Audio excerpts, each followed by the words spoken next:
AJ ನ್ಯೂಸ್ಗೆ ಸ್ವಾಗತ. ಖಾನಾಪುರ ವಿಧಾನಸಭಾ ಕ್ಷೇತ್ರದ ಶಾಸಕರು ಆದ ವಿಠ್ಠಲ ಹಲಗೇಕರ್ ಹಾಗೂ ಮಾಜಿ ಶಾಸಕರು ಆದ ಅರವಿಂದ ಪಾಟೀಲರೊಂದಿಗೆ ನಮ್ಮ ನ್ಯೂಸ್ ಸಂವಾದ ರಾಜ್ಯ ಉಪಸಂಪಾದಕ ಬಸವರಾಜ ಮುಕ್ತವಾಗಿ ಸಂವಾದ ಮಾಡಿ ತಮಿಳುನಾಡಿನ ಉದಯನಿಧಿ ಸ್ಟಾಲಿನ್ ರವರ ಸನಾತನ ಧರ್ಮ ನಿರ್ಮೂಲನೆ ಹೇಳಿಕೆ, ಖಾನಾಪುರದಲ್ಲಿ 2028ರ ಚುನಾವಣೆಯಲ್ಲಿ ಬಿಜೆಪಿ ಪಕ್ಷ ಗೆಲ್ಲಿಸುವುದು ಹೀಗೆ ವಿವಿಧ ವಿಷಯಗಳ ಬಗ್ಗೆ ಮುಕ್ತವಾಗಿ ಪ್ರಶ್ನೆಗಳನ್ನು ಕೇಳಿ ಉತ್ತರವನ್ನು ಪಡೆದಿದ್ದಾರೆ. ನಾಡಿನಲ್ಲಿ ಒಂದ್ ರೀತಿ ಉದಯನಿಧಿ ಸ್ಟಾಲಿನ್ ಅಂತಕ್ಕಂಥ ಉದಯನಿಧಿ ಸ್ಟಾಲಿನ್ ಅಂತ ಹೇಳ್ಬಿಟ್ಟು ಕೆಲವೊಂದ್ ಕಡೆ ಸನಾತನ ಧರ್ಮನ ಒಂದ್ ರೀತಿ ನಿರ್ಮೂಲನೆ ಮಾಡದೆ ನಮ್ದು ಇದು ಅಂತ ಹೇಳ್ಬಿಟ್ಟು ಹೇಳಿದ್ದಾರೆ.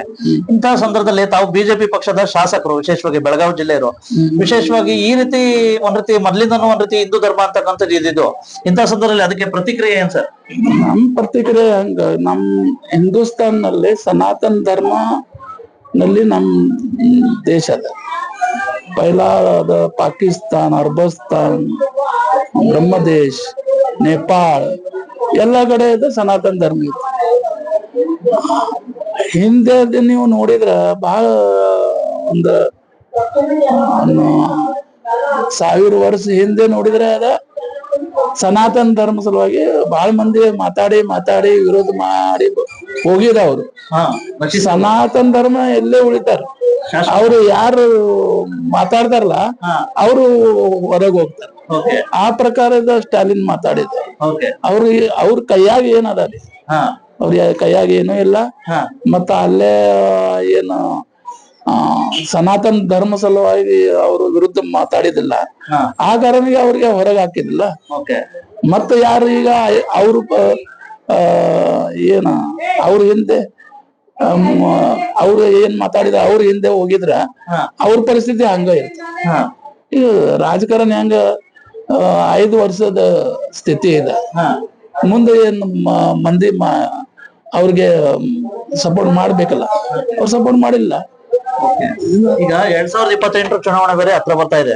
ಇಂತಹ ಸಂದರ್ಭದಲ್ಲಿ ಎಲ್ಲ ಒಂದ್ ಕಡೆ ನಿಮ್ಮ ಕ್ಷೇತ್ರದಲ್ಲಿ ಎಂಇಎಸ್ ಅಂತಕ್ಕಂಥದ್ದು ತುಂಬಾ ತಳಮಟ್ಟದಿಂದ ಆಕ್ಟಿವ್ ಆಗ್ತಾ ಇದೆ. ಕೆಲವರು ಜನಪ್ರತಿನಿಧಿಗಳು, ಬಿಜೆಪಿ ಜನಪ್ರತಿನಿಧಿಗಳೇ ಆ ಕಡೆ ಹೋಗ್ತಾರೆ ಅಂತ ಚಾಯ್ಸ್ ಇದೆ. ಇಂತಹ ಸಂದರ್ಭದಲ್ಲಿ ತಾವು ಹಾಲಿ ಬಿಜೆಪಿ ಶಾಸಕರು, ನೆಕ್ಸ್ಟ್ 2028 ಬಿಜೆಪಿ ಏನ್ ಪದಕ್ಕೆ ಆರಿಸ್ತಿರೋ ಅಥವಾ ಏನ್ ಸರ್ ಇದು? 28 ಇನ್ನೊಂದು 2 ವರ್ಷ ಅದ. ಈಗ ಸದ್ಯ ನೋಡಿದ್ರ ಇಲ್ಲಿ ಯಾವ ಪಕ್ಷ ಇಲ್ಲ, ಒಂದೇ ಸೈಡ್ ಅದಾರ. ನಾವು ಒನ್ ವೇ ಅದಾರ.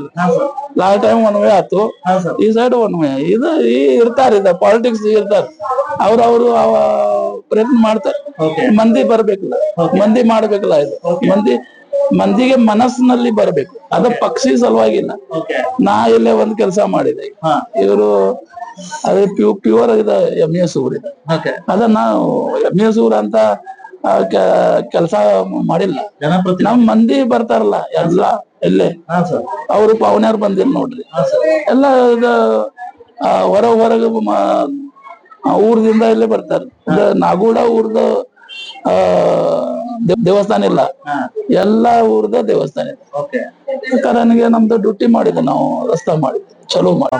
ಒಂದ್ ರೀತಿ ಸನಾತನ ಧರ್ಮ ಅಂತಕ್ಕಂಥದ್ದು ಎಲ್ಲ ಒಂದ್ ಕಡೆ ತಮಿಳುನಾಡಿನ ಉದಯನಿಧಿ ಸ್ಟಾಲಿನ್ ಅವರು ಒಂದ್ ರೀತಿ ನಿರ್ಮೂಲನೆ ಮಾಡ್ಲೇಬೇಕು ಅಂತ ಹೇಳ್ಬಿಟ್ಟು ಪ್ರಮಾಣ ವಚನ ಸ್ವೀಕಾರ ಮಾಡಿದ್ದಾರೆ ಸರ್. ವಿಶೇಷವಾಗಿ ತಾವು ಒಂದ್ ರೀತಿ ಹಾಲಿ ಬಿಜೆಪಿ ಪಕ್ಷದ ಮುಖಂಡರು, ಈ ಬಗ್ಗೆ ತಾವೇನ್ ಮಾತಾ ಹೇಳ್ತೀರಾ? ನಮ್ಮ ಭಾರತ ದೇಶದಲ್ಲಿ ಯಾವುದೇ ಗಂಡಸು ಇನ್ನು ಮಟ್ಟ ಹುಟ್ಟಿಲ್ಲ, ಹುಟ್ಟಂಗಿಲ್ಲ. ಅದ್ರ ಸನಾತನ ಧರ್ಮವನ್ನು ಸರ್ವನಾಶ ಆಗ್ಬೇಕಂತ ವಿಚಾರವನ್ನು ಇಟ್ಕೊಂಡು ಸರ್ವನಾಶ ಮಾಡ್ತೇನೆ ಅನ್ನೋ ವಿಚಾರ ಇಟ್ಕೊಂಡ್ರೆ ಅದ್ರ ಸಾಧ್ಯ ಇಲ್ಲ. ಯಾಕಂದ್ರೆ ಭಾರತ ದೇಶ ಇದರ ನಮ್ಮ ಸಂಸ್ಕೃತಿ ಪ್ರಧಾನ ದೇಶ. ದೇವತೆಗಳನ್ನ ಪ್ರಮಾಣ ವಚನ, ದೇವತೆಗಳನ್ನ ನೆಮ್ಮುವಂತ ಇದೆ. ಮತ್ತು ನಮ್ಮ ಇತಿಹಾಸದಲ್ಲಿ ಮಹಾಭಾರತ ಇರ್ಲಿ, ರಾಮಾಯಣ ಇರ್ಲಿ, ನಮ್ಮ ಏನು ಇತಿಹಾಸಗಳು ಅದಾವು, ಅದರಲ್ಲಿ 33 ಕೋಟಿ ನಮ್ಮ ದೇವರದಾವ ಅನ್ನುವಂತ ಇದೆ. ನಮ್ಮ ಪ್ರತಿಯೊಬ್ಬರು ಗೊತ್ತು ಸಹಿತ ಇದೆ. ಇವು ತಮ್ಮ ವೈಯಕ್ತಿಕವಾಗಿ, ತಮ್ಮ ರಾಜಕೀಯವಾಗಿ, ತಮ್ಮ ಮತ್ತೆ ಅವ ಅಧಿಕಾರ ಮ್ಯಾಗ ಉಳಿಬೇಕನ್ನುವಂತ ವಿಚಾರದಾಗ ಇವರೆಲ್ಲ ಸ್ಟಾಲಿನ್ ಅದು ಹೇಳ್ತಾರೆ. ಈಗ ಅವ್ರು ಆರ್ಸ್ ಬಂದ, ಅವ್ರ ಪಾರ್ಟಿ ಆರ್ಸ್ ಬಂತು, ಜನ ಅವರು ವಿರೋಧ ಮಾಡಿ ಅವ್ರಿಗೆ ಸೋಲಿಸುವಂತ ಕೆಲಸ ಅಲ್ಲಿ ಮಾಡಿದಾರೆ. ಅದ ಒಂದ್ ರೀತಿ ಏನಿದೆ, ರಾಜಕೀಯದಾಗ ತಮಗೂ ಸಹಿತ ಗೊತ್ತಿದೆ, ಒಂದೊಂದ್ ಬಾರಿ ಒಂದೊಂದ್ ಬೆಳವಣಿಗೆ ಆಗ್ತಾ ಹೋಗಿತ್ತೆ. ಅದನ್ನ ಪ್ಲಸ್ ಮೈನಸ್ ಆಗುತ್ತೆ. ಒಮ್ಮೆ ಈ ಪಾರ್ಟಿ ಬರುತ್ತೆ, ಒಮ್ಮೆ ಆ ಪಾರ್ಟಿ ಬರುತ್ತೆ. ಖರೆ ಇವ್ರೇನ್ ಹೇಳಿಕೆಯನ್ನು ಕೊಟ್ಟಿದಾರಲ್ಲ ಸನಾತನ ಹಿಂದೂ ಧರ್ಮ ಬಗ್ಗೆ, ಅದನ್ನ ಸಾಧ್ಯ ಇಲ್ಲ. ಬರುವಂತ ದಿನಮಾನದಾಗ ಹಿಂದೂ ರಾಷ್ಟ್ರ ಭಾರತ ದೇಶ ಆಗೇ ಆಗುತ್ತೆ, ಮಹಾಸತ್ತ ಆಗೇ ಆಗುತ್ತೆ. ಯಾವುದೋ ಬರಲಿ ಸಹಿತ ನಾವು ಅವ್ರಿಗೆ ಚಾಲೆಂಜ್ ಮಾಡ್ತೀವಿ. ಈಗ ಇನ್ನೊಂದು 2028ಕ್ಕೆ ವಿಶೇಷವಾಗಿ ತಾವು ಬಿಜೆಪಿ ಪಕ್ಷದ ಮುಖಂಡರು ಕೆಲವೊಂದ್ ಕಡೆ MES ಅಂತಕ್ಕಂಥದ್ದು ತುಂಬಾ ಸ್ಟ್ರಾಂಗ್ ಆಗ್ತಾ ಇದೆ ಸರ್. ತಳಮಟ್ಟದಿಂದ ಏನೋ ನೆಟ್ವರ್ಕ್ ಮಾಡ್ತಾ ಇದ್ದಾರಂತೆ.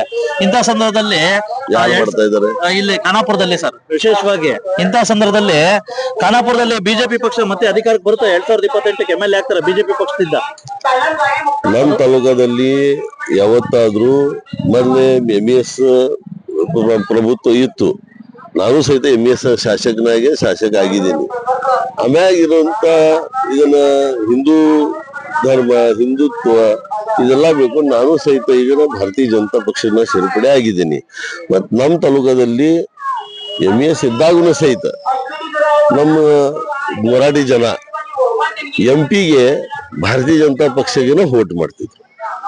MES ಹಿಂದುತ್ವನ ಭಗವದ್ ಧ್ವಜದಲ್ಲೂ ಇದನ್ನು ಮಾಡ್ತಿದ್ರು. ಬಿಜೆಪಿದಲ್ಲಿ ಸಹಿತ ಹಿಂದುತ್ವವನ್ನು ಭಗವದ್ ಧ್ವಜನೂ ಮಾಡ್ತೀವಿ. ಅದ್ರ ಯಾರು ಹೇಳಿಕೆ ಕೊಡ್ತಾ ಇದ್ದಾರೆ, ನೀವು ಹೇಳ್ತಾ ಇದ್ದೀರಿ ಆತರ ಯಾವ್ದು ಮಾಡ್ಬೋದು.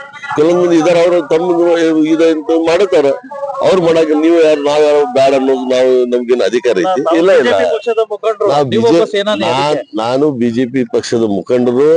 ನಾವು ಮುಂದಿನ 28ಕ್ಕೆ ಬಿಜೆಪಿ ಪಕ್ಷದನ MLA ಆಗ್ತಾನೋ ಅದ್ರಾಗೆ ನಿರ್ಣಯ ಮಾಡ್ತಿಲ್ಲ. ಅದನ್ನ ಯಾರು ಆಗ್ತಾರೋ ಅನ್ನುವಂತ ಪಕ್ಷ ತೀರ್ಮಾನ ತಗೋತೆ. ಪಕ್ಷ ಮುಖಂಡ ತೀರ್ಮಾನ ತಗೋದ್ರೆ ಅದಕ್ಕೆ ನಾವು ಎಲ್ಲ ಬದ್ಧತೆ. MES ಬರೋದಕ್ಕೆ ಬಿಡೋದಿಲ್ಲ. ಅದನ್ನ ನಮಗೇನ್ ಸಂಬಂಧ ಇಲ್ಲ. ನಾವು ಬಿಜೆಪಿ ಬರೋದಕ್ಕೆ ನಾವು ಪೂರ್ಣ ಇದನ್ನ ಮಾಡ್ತೀವಿ. ಬಿಜೆಪಿನೇ ಬರ್ತಿತ್ತು ಅನ್ನುವಂತ ನಂದು.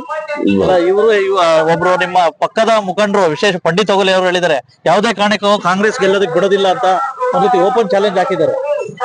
ಅದನ್ನ ಬಿಜೆಪಿ ಬರ್ತಿತ್ತು ಅಂದ ಕೂಡಲೇ ಯಾವ ಪಕ್ಷನೂ ಬರಾಗಿಲ್ಲ ಅನ್ನುವಂತ ಆಚೆ ಆತ.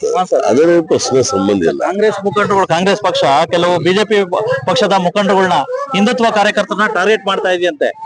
ಅವ್ರು ಬೇಕಾದಷ್ಟು ಟಾರ್ಗೆಟ್ ಮಾಡಿ ಖಾನಾಪುರದ ಮುಖಂಡ ಬೇಕಾದ್ರೆ ಪಶ್ಚಿಮ ಬಂಗಾಳದಾಗೂ ಬಾಳ ಟಾರ್ಗೆಟ್ ಮಾಡಿದ್ರು.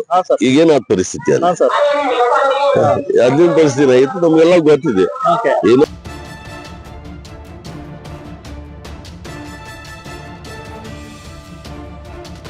ಕನ್ನಡಿಗರ ಮೆಚ್ಚಿನ ನಿಮ್ಮ AJ 24/7 ನ್ಯೂಸ್ ಕನ್ನಡ ವಾಹಿನಿ ಇದೀಗ ಟಿವಿಯಲ್ಲಿ ಲಭ್ಯ. ವೇಳೆ ನೋಟಿಸ್ ಕೊಟ್ಟಿದ್ರೆ ವಾಪಸ್ ತಗೋತೀವಿ. ಇವತ್ತು ವಕ್ಫ್ ಪ್ರಾಪರ್ಟಿ ಅಂತೇಳಿ ಬರ್ತದೆ ಅಂತ ಹೇಳಿದ್ರೆ ರೈತರು ಬೀದಿಗೆ ಬಂದ್ರೆ ಏನ್ ಮಾಡ್ಬೇಕಾಗುತ್ತೆ? ಯಾರು ವೋಟ್ ಹಾಕಲಿಲ್ಲ ಅಂದ್ರೆ ಗ್ಯಾರಂಟಿನೆಲ್ಲ ಸ್ಟಾಪ್ ಮಾಡ್ಬಿಡ್ತೀವಿ.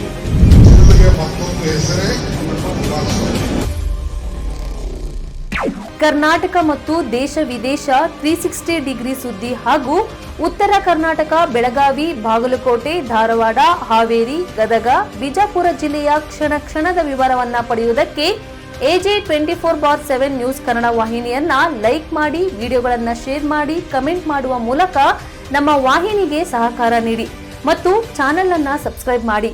ಧನ್ಯವಾದಗಳು.